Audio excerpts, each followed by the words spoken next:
We are live. Okay, everyone. Let's see here. So let's see if everything's working. Can't post comments in the same destination. Okay, that's fine.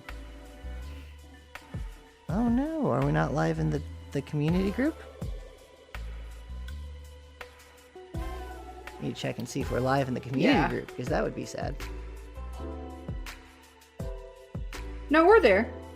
We are? Okay, cool. Yeah. Cool. We are live on my YouTubes as well.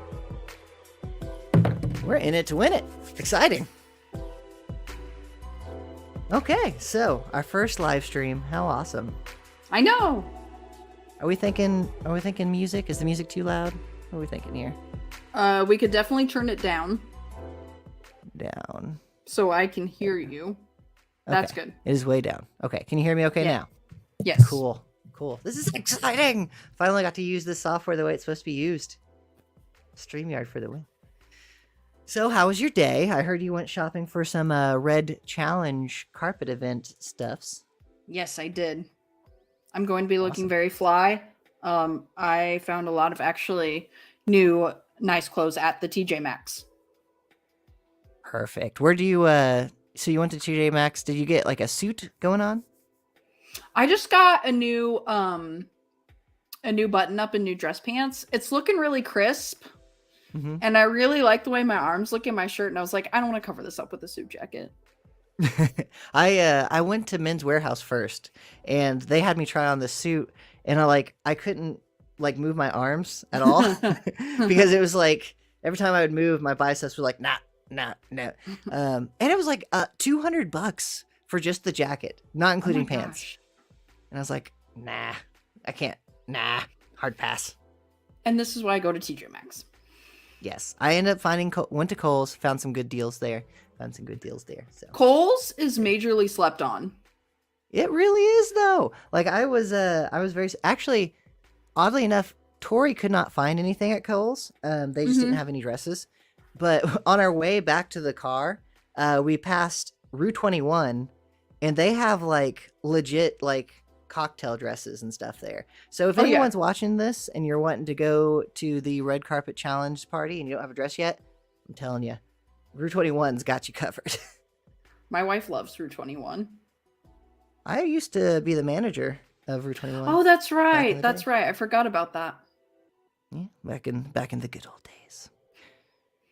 But now that we're in the present days, and we got some people watching us now, let's go ahead and do the quick rundown of your past experiences. So for everyone who doesn't know this, our lovely Casey is an amazing coach, but they used to be a therapist. So can you tell us a little bit about your journey from being the therapy to the trainery? So I was doing therapy like full time for about 7 years. I have my master's in social work, and I have a clinical social work license in the state of Indiana. And people joke all the time that social workers can't do one thing for too long, and I think that that's true. So I was definitely ready to like make a change. And I'd been working with you in the gym for a while, and I think it started as a joke, and you were like, you should be a personal trainer. And I was like, oh, haha, that's so funny. And then I went ahead and messed around and like got my certification just because I like to learn new things. And so that was pretty cool. And then you let me try it out part-time just to see if I would like it. And I really did. It's still helping people just in a different way. Like there's actually a lot more in common with being a therapist than you might think. I'm helping people meet goals. I'm providing them with, solutions to their problems. Being an encouraging, supportive, safe person in their life. And so I finally decided to make the leap and do it full time. Awesome. And I know there's a lot of carryover. And by the way, I wasn't joking. I always wanted you to be a trainer because I knew you'd be awesome. I know there's a lot of carryover from therapy to being a coach because, to be honest, some days we are more a therapist than we are a coach. Did you help people, like today's subject is emotional eating. Did you help people with emotional eating issues in the past quite a bit, or was that something that you more delved into now that you're a coach? I mean, stress eating definitely comes up a lot in therapy sessions because we're talking about stressors in general that people have. And a lot of times people deal with stress in some way related to food, whether that's like binge eating or calorie counting, not eating at all, or eating very small quantities. Food definitely comes up a lot when we talk about stress and coping skills. Sometimes even with like anxiety or depression or trauma. So I definitely talk about it a lot more now that I'm coaching, but definitely something that was still approached in the therapy room. Gotcha. Gotcha. Okay. Awesome. Well, I think we got a decent amount of people watching now, so I won't keep them in suspense much longer. So, if you don't mind, Casey, what are your top 5 recommendations for fighting emotional eating? So, first and foremost, this list is not exhaustive. There are not only 5 ways to help curb your emotional eating. These are just 5 that I would say I suggest to people most often and seem to be the most effective. So, the first one is keeping a diary, a food diary. Not in the traditional sense of just like logging what you ate and what the calories are or what the macros are necessarily, but thinking of it more along the lines of like a journaling exercise that you would do like for therapy. So, writing down what you eat, but also writing down how you were feeling at the time when you ate it so that you can try and start to look for some patterns, some triggers, some associations that you can connect between your emotional state and your food. I think you can also get a little more nuanced there with like, am I eating because I'm stressed, or is it more like I'm eating because I need a distraction? Or am I eating because I'm feeling lonely? So, writing it down and keeping track of it that way is a really great way to start figuring out what those patterns are and really what your true relationship is with food. So, that's number Okay, I one. never thought of that before. The fact that like there can be environmental triggers and stuff like associated with things causing that to happen. Huh, Hmm. cool. Learning something new every Definitely. day. Yeah, when it comes to emotional eating, we can have lots of different emotions, right? So there might be different emotions tied to different eating patterns. Cool. The second thing is thinking about what contributes to your emotional eating as far as like factors like stress, boredom, loneliness, anger. Like I said before, when you're writing in your diary, you're going to try and talk about what I was feeling at that time. And then if you know what your patterns are, what your associations are, then you can kind of take the next step and say like, okay, what am I going to do instead of eat when I'm feeling X, Y, or Z? Because at the end of the day, emotional eating is just a coping skill. Coping skills are never necessarily good or bad, but they can be maladaptive or they can be healthy. So, if eating is a maladaptive coping skill that you've developed in order to handle a certain emotion, then we're going to replace it with something that's healthier. So, if you can figure out that, like, my eating is associated with stress. So, like, when I'm really stressed out, I'm binge eating, I'm opening up the fridge, I'm getting out that tub of ice cream. Then you need to look at different stress management strategies and do that instead of eating. So, like, you could do deep breathing, you could try meditation. There are awesome guided meditation like playlists on Spotify and YouTube now. You could try going for a walk, exercise. That's a great one. That's a great way to manage stress. Um, Things like that. If you were looking through your journal and you see that your eating has been tied to more of like being a distraction. So when I'm bored or I need a distraction from something going on in my life, I'm eating. So it's okay, well, now I need to find a different way to distract myself. And there are much healthier ways to distract ourselves than eating a bunch of junk food, right? So you can talk with a friend. Again, you can always go hit the gym, like playing with your pets, playing a video game show, distractions that don't have to involve food. So that's number 2 is once you figure out the pattern, find a replacement behavior. Awesome. So basically, trying to level up your skill set a little bit so that whenever you're feeling these cravings, you can go and put that energy somewhere else almost. Exactly. Because you can't just stop doing a coping skill. You have to replace it with Mhm. something else. Like someone can't just say, I'm going to stop smoking. And then they just don't. Stop smoking. Yeah. So they might step down to a patch or to Nicorette gum or to mints or to candy. There's usually some sort of way to kind of switch that behavior into something that's going to be healthier for you. Gotcha. Okay, awesome. Next on the list, I have removing temptations. So typically, I think that most people agree when we deal with stress eating or emotional eating, we're usually not like, oh, like I stress ate 5 apples last night or a bunch of broccoli heads. It's usually that comfort food, you know, candy, ice cream, chips. Chips are a big one. 4 It's large stuff that, pizzas. yeah, exactly. It's either just not something that has like a good nutritional balance to begin with, and like you said, it might be like a overwhelming quality or quantity, an overwhelming quantity of food. So yes, quantity can definitely play into it too. So if you know I have a really, really hard time resisting chocolate, when you go to the grocery store, you're going to avoid chocolate.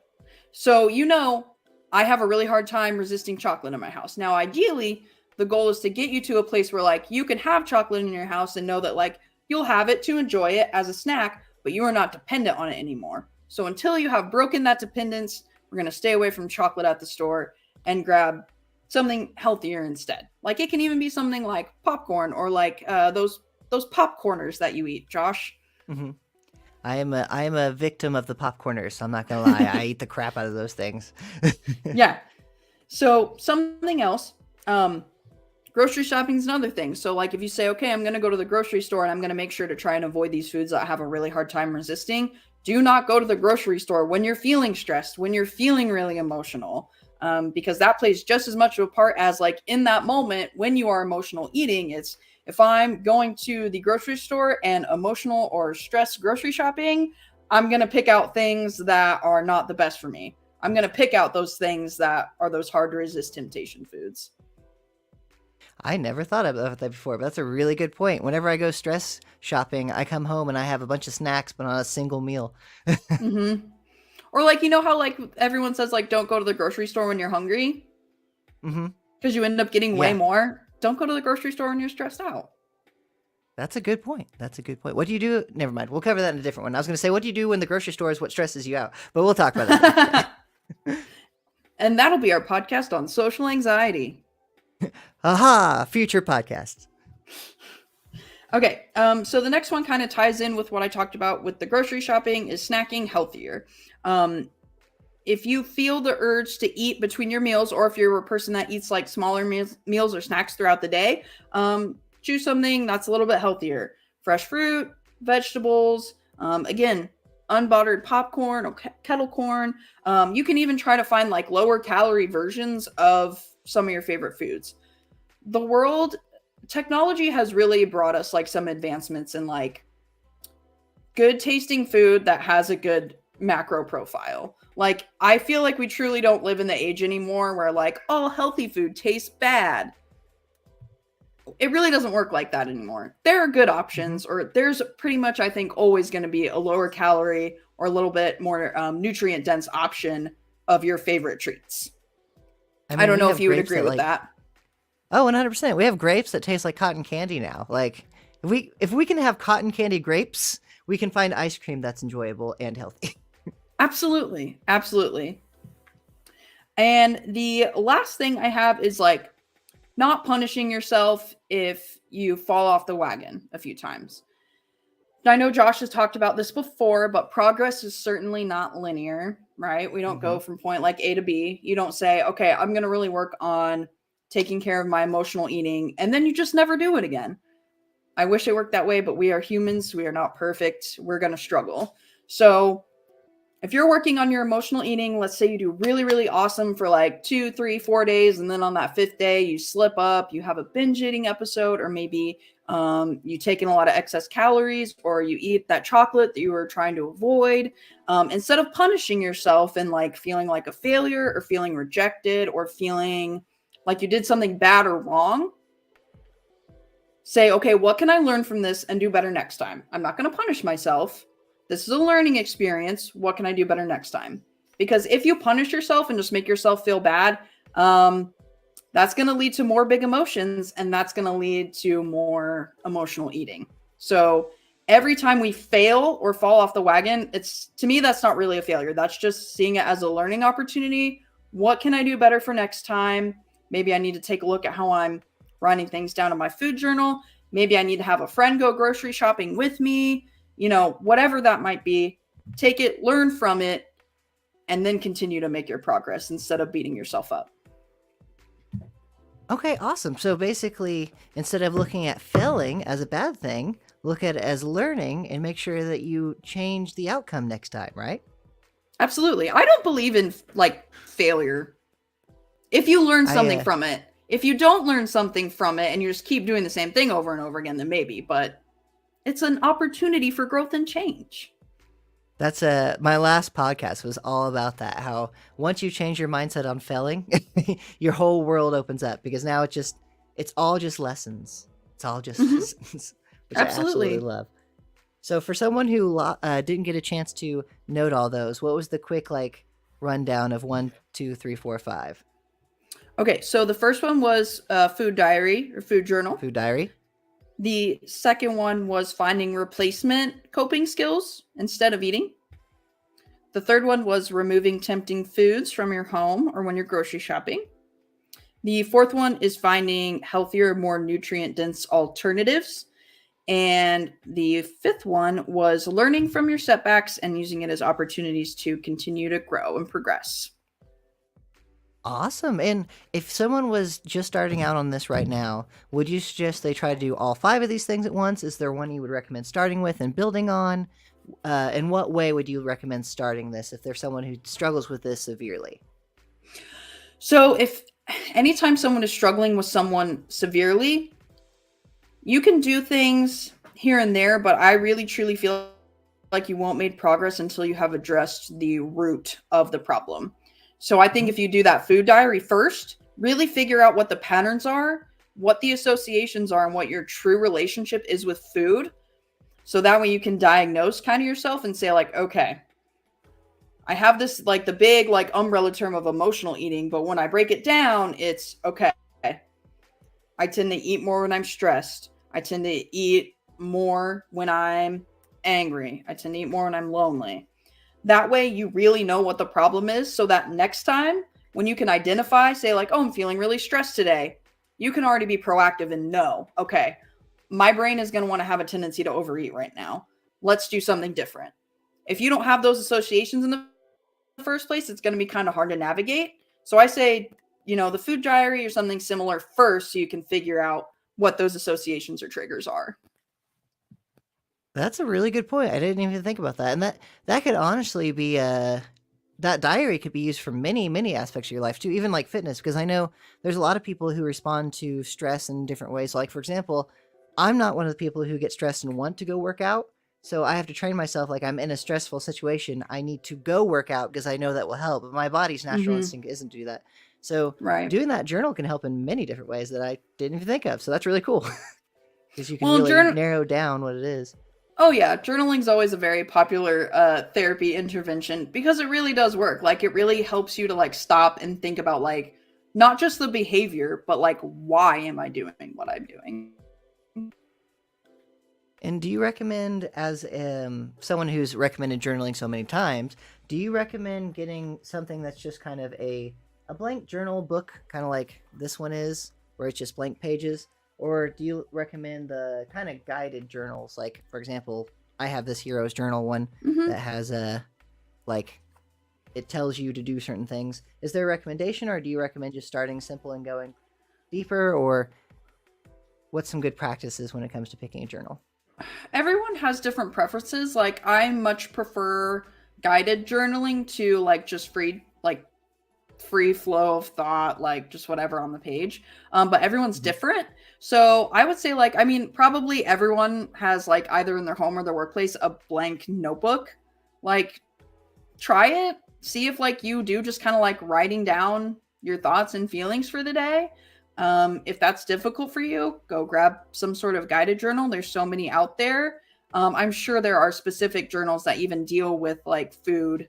I know they're like goal setting journals. So, like if your Mhm. goal is to stop emotional eating, you could use one of those like goal tracker type journals and go that route. But I don't say I really recommend one over the other. It's just seeing what fits best for you.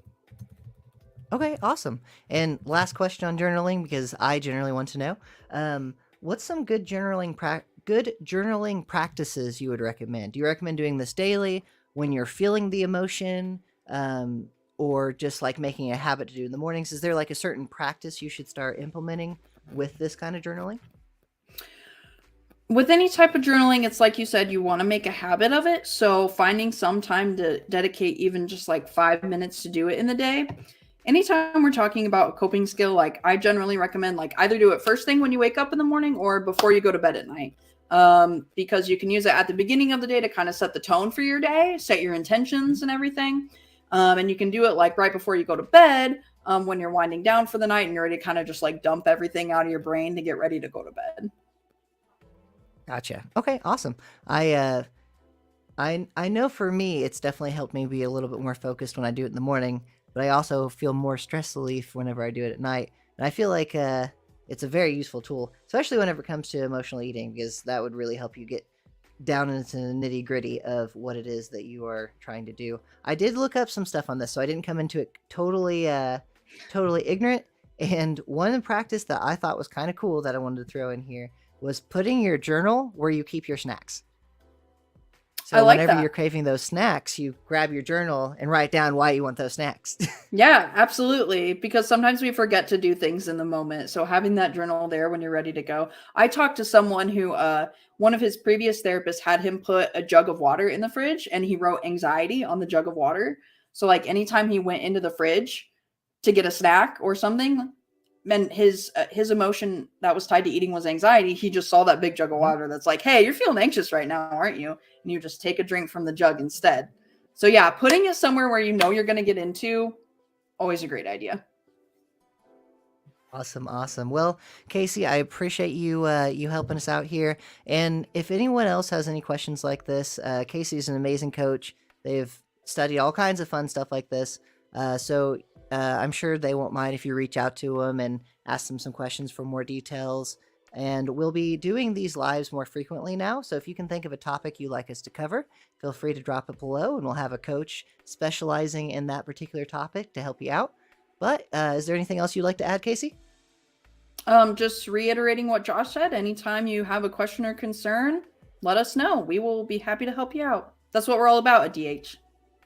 Yep, helping the community. That's what we're here for. And thank you. It just says on the screen, it just says Facebook user.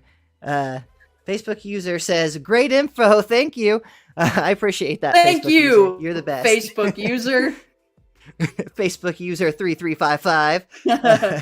But I appreciate that. And for anyone who doesn't know, we'll be having a red carpet challenge that you will be getting some behind the scene footage of next week. So look forward to that. Oh, Tammy. Hi, Tammy. That's who it was. Oh, okay. So stay tuned for that. And I appreciate everyone in the community. If you guys have any more questions you want us to cover, we're here for you. Until next time, stay dedicated.